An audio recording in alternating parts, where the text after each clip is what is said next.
Escúchame bien lo que te voy a decir.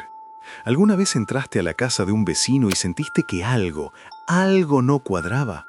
Un olor que no podés explicar, un silencio que te eriza los pelos, una mirada demasiado tranquila.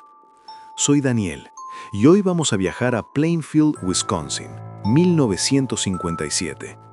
Vamos a conocer a un tipo que a simple vista era el vecino ideal, callado, servicial, un poco raro pero inofensivo. O eso creían todos.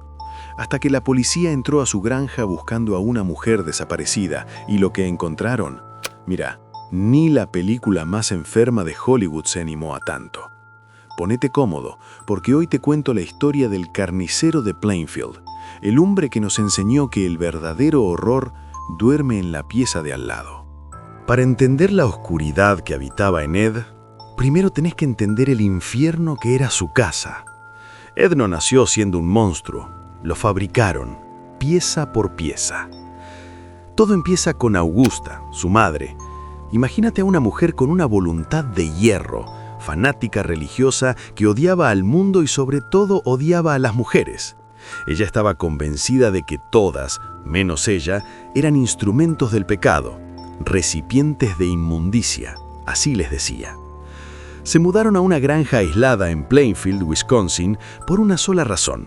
Augusta quería que sus hijos, Ed y Henry, no tuvieran contacto con la mugre de la sociedad.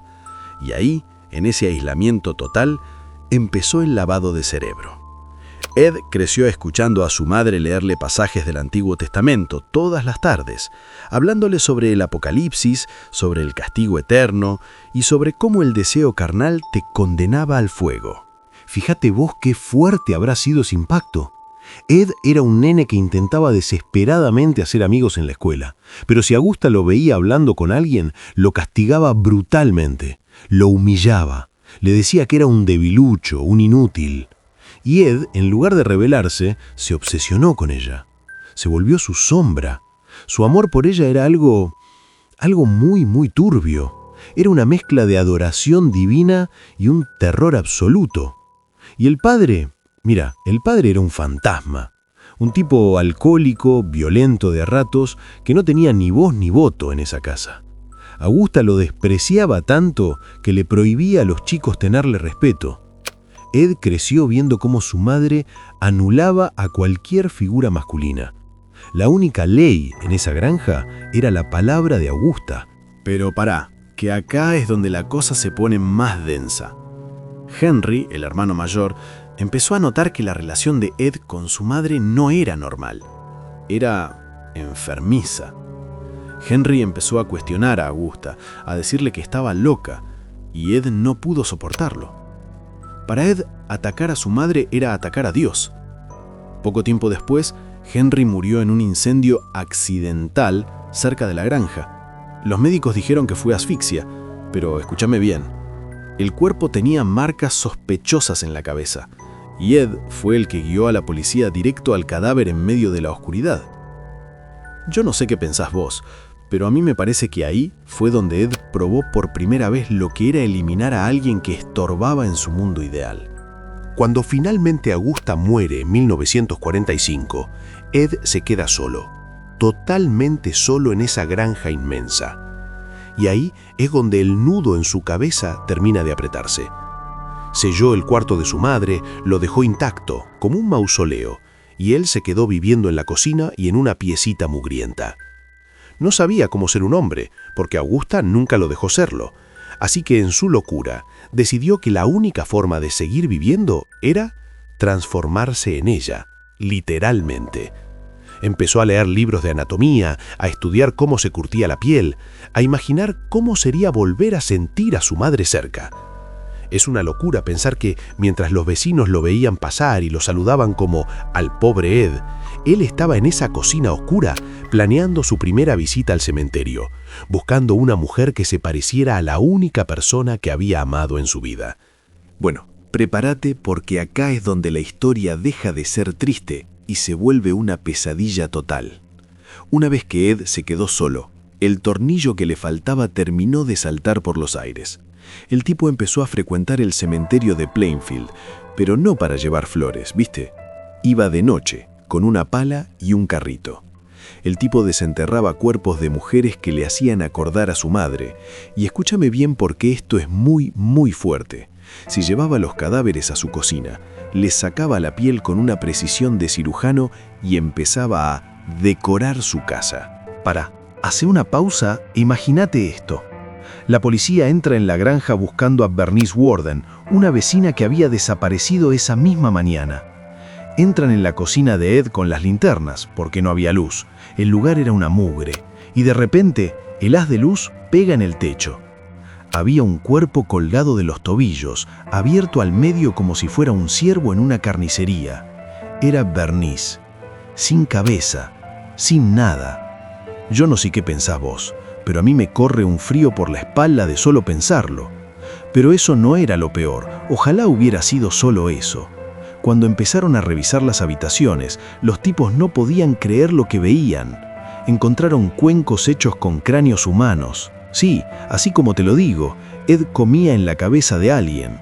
Encontraron sillas tapizadas con piel humana, piel de verdad. Incluso se había hecho una caja de zapatos llena de partes íntimas femeninas. Es una locura total, ¿no? Es como si el tipo hubiera querido armar un museo del horror artesanal. Pero esperá, que acá viene lo que a mí me termina de volar la cabeza y me hace decir, este tipo estaba en otro planeta.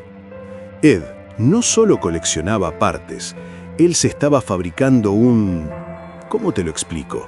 Un traje de mujer.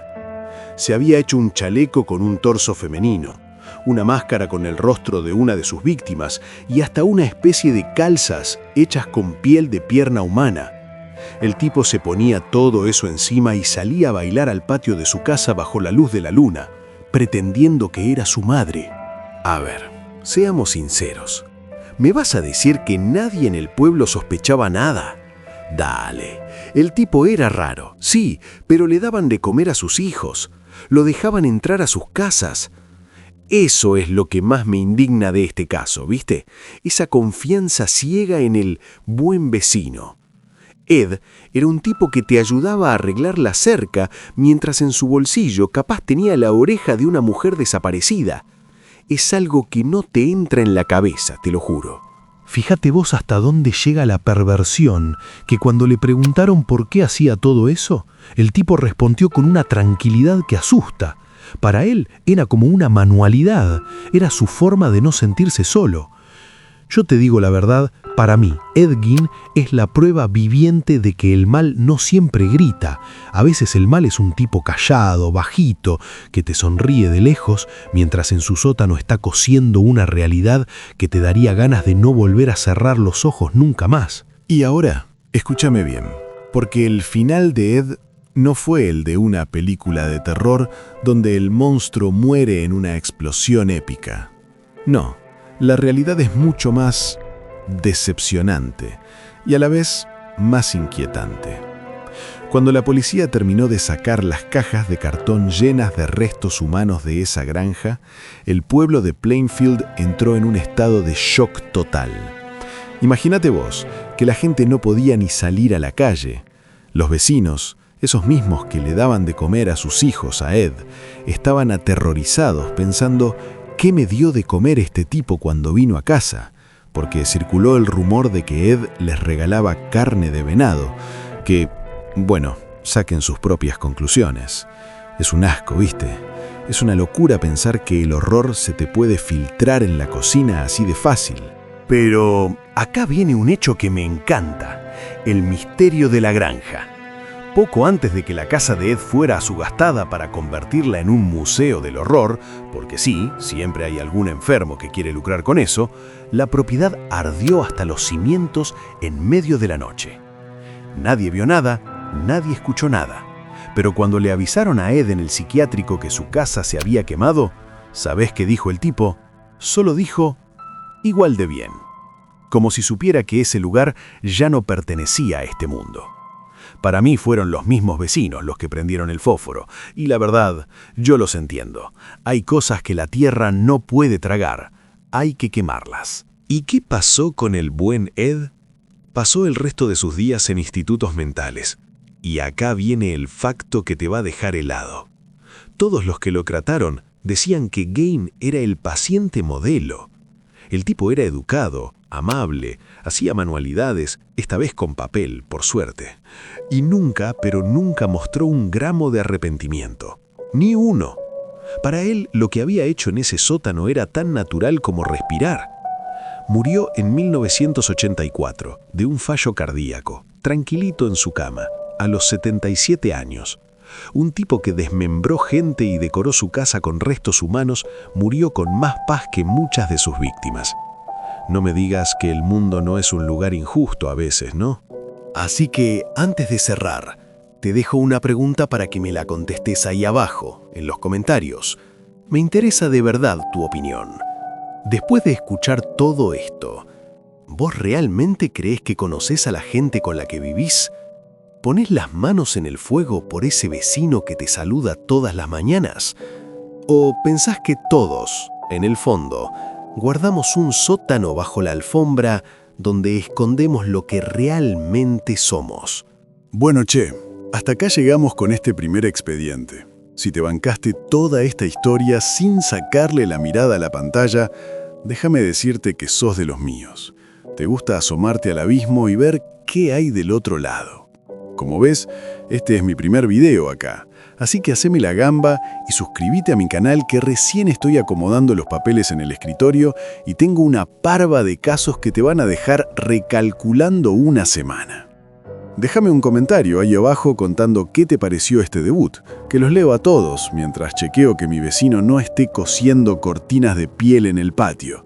Compartí esto con ese amigo que se hace el valiente, pero duerme con la luz prendida y bueno, estate atento, porque esto recién empieza. Soy Daniel, un gusto conocerte.